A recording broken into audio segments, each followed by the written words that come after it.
Thank you so much. I always say resilience is about being embodied. And so let's just start with a bit of movement and let's stand up. It's not going to hurt. You're not going to touch anybody or touch you on the eye. So I come from the beautiful island of Mauritius. I always bring my drum wherever I go. So it's probably a few people have experienced this, but I'd like you to just shake your hands. This is from my 136 first cousins. We do this a lot in Mauritius. And just repeat after me. I'll do it once, but just do it with a lot of love and passion. And this is about community building, connection with all the voices here. I'll do it once and 3 times nice and loud. Chugga, chugga, chugga, choo, choo, chugga, chugga, chugga, choo, choo, choo. And you've got to get that choo, choo, choo at the end. All right, and the drum will come in. I'll probably blow the speakers now. So nice and loud, 3 times, don't stop, let's go.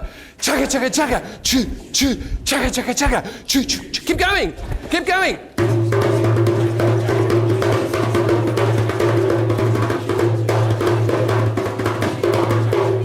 Well done, have a seat.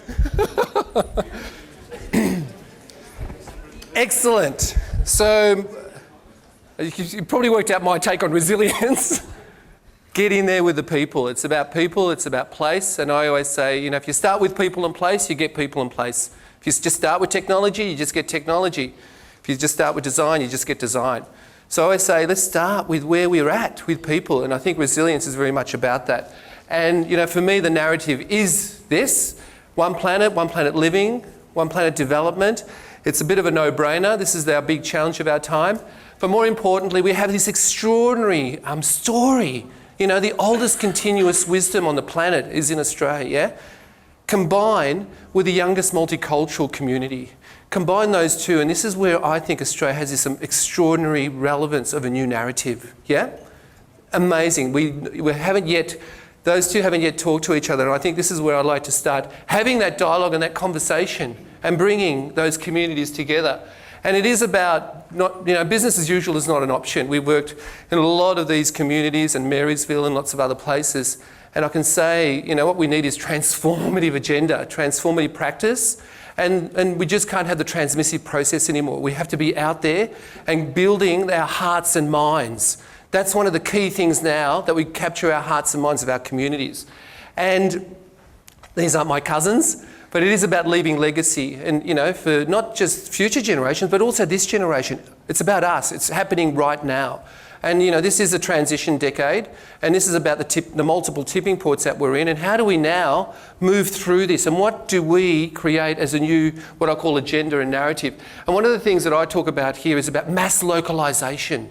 We need a whole revolution around mass localization. These are a lot of the traders that I work with about greening communities, and there's hundreds of them that we've worked with for years. But the key thing there is about localization, local food, local energy, yeah? Getting it within that 400-metre radius. People get it. They don't have the language for it, but they know what to do, given the right chance. So what do we need to do? We need to start engaging in a transformative way, folks. And I think that's our biggest challenge. We just don't. 99% of the population aren't engaged. We need processes to reclaim that space, but really, for people to say, this is who we are, this is what we can do, this is what we can be. And allowing people around community-informed design, yeah? This is about placemaking as a new environmentalism, and how we can actually allow people to start saying, this is what place can be, this is how resilience can be. And it's not coming always from the experts, but it's actually coming from the grassroots. And we're starting to see a bit of a revolution in this in Australia that starts to say, hey, this is who we are and this is how we would like to live. And this is some of the work we were doing in the Pilbara, in Port Hedland and Karratha. Imagine creating placemaking there. Bit of a challenge, but having said that, what did they say? The ugliest bits of our community are our hundreds of kilometres of chain fences, yeah? Let's beautify that. And that was the first act of beauty. That is the first act of resilience from my point of view, starting to beautify our environments. And the Indigenous peoples were involved and lots of others, but it started to say, let's make a place. So important. And even in these little communities, again, I'm focusing on people and resilience here, the capacity to unleash creative potential in a little place like Paynesville, 1,000 people in Gippsland. And they said, Gil, enough of structure plans and master plans, get it out of our way. So they came up with 30 little ideas and they blitzed the town over 2 weekends. And guess what they had? They had a men's shed. Yay for men's sheds, because these men are champions. Every town needs a men's shed to build stuff. So they went out and built the town and painted the town. These are the key things that I just want to leave with you, because communities are ready to do this. And that's the key. We need to create the conditions, new planning regulations, reshape our zoning laws, re-incentivise community to do the work that they want to do. Very powerful. And 500 of them out of 1,000 came and celebrated their communities. How good is that? That's what we need. We need to reclaim our public environments and our public spaces. And this is one of my great little projects. And I work with my colleagues in Dalesford, where, community-owned, Australia's first community-owned wind farm, invested some money into here and some time. And the thing is, this is community taking action again. Grassroots, very important, and creating all these amazing zero carbon communities all over the place. And again, food. Food is central to this, and I think food is the central story of our time. And I think all these multiple tipping points will say who we are and what we are in place, and food will define that as we start to see these tipping points come into place. But Series Food Connect, connecting the farmers straight to the city folk. This is going to be a big revolution in place that we're starting to see, and we'll see more of this in the urban reforestation. This is a little bit of the spirit in Docklands, as I say, and I think these are the things that start to create a sense of place. And the Food Connect and the food, especially markets, can I say, night markets, farmers markets, all these elements start to say, let's gather, let's eat, let's connect, but more important, let's celebrate. We've forgotten the art of celebration and this sense of spirit and joy in building resilience. If we don't have that, we lose the glue. So for me, that's quite central in the tactical operations of building resilience. And how about our public space now become our anchors? This is such an important point. I think public space should now become the central anchor point of any renewal or development, because it's this space that will meet, will connect, will play, will revitalise, that will start to create meaning and start to create exchange. And the 17 years that I spent in the laneways in Melbourne, doing festivals and activation plans and all those things, what it taught me was about grit, resilience, but also equity. How do we keep our artists in these spaces? Importantly, how do we get the vertical villages activated? All these elements start to create an eco-city narrative, And this starts to say yes to people and place. And again, I think the biggest work, my background in shopping centres, I used to manage the biggest consumption palace in Australia, Chadstone, lost most of my hair there, and that's all I lost. But importantly, it did say, we need to retrofit our shopping centres and retrofit our suburbs.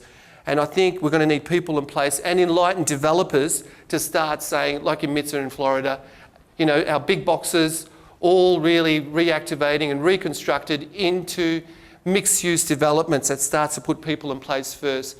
And this is it's actually quite a big development that I worked with over 4 years in Rouse Hill, in Baulkham Hill Shire.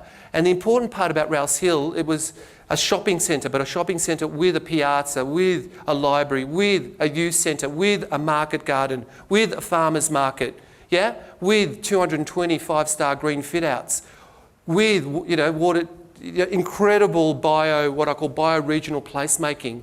They've embedded the eco-literacy into the place, into the design.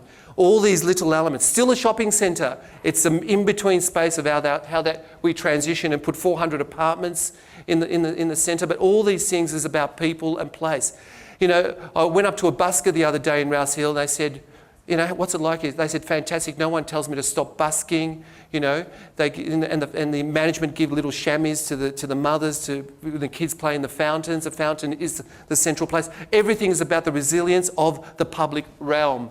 And creating beauty. Beauty is an economic driver. Think about that as a concept. Beauty as an economic driver. Everywhere I go, I try to create beauty first. And then people gather. And resilience happens around beauty. How incredible is that? We've seen that in our great, European squares in Africa, in Asia. We gather around celebration, beauty, and activation, and all the things that create exchange of life. And, Paris Plage is, our friends in Paris there, that was a great idea. Now it's become something that's going to be permanent, that creates a sense of place for the community and for children. If you have women, children and older people in a place, you know it's got some form of resilience. It's safe, it's connected, yeah?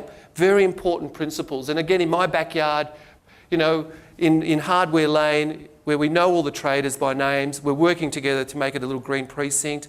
We're working together to collaborate. We're working to make a community. We're working to make a story, yeah, around the generosity of place.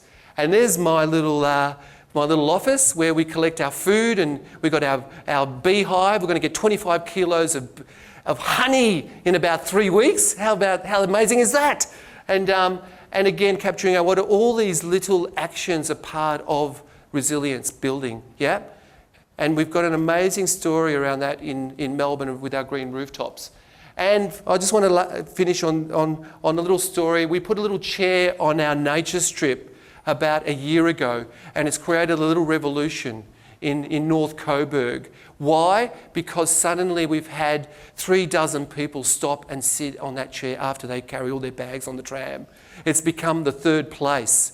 It's a little story, but for us it starts at home. And all these great, wonderful, older, North Coburgians now leave a bag of onions or garlic and fruit on my doorstep every third day. I'm a very happy boy.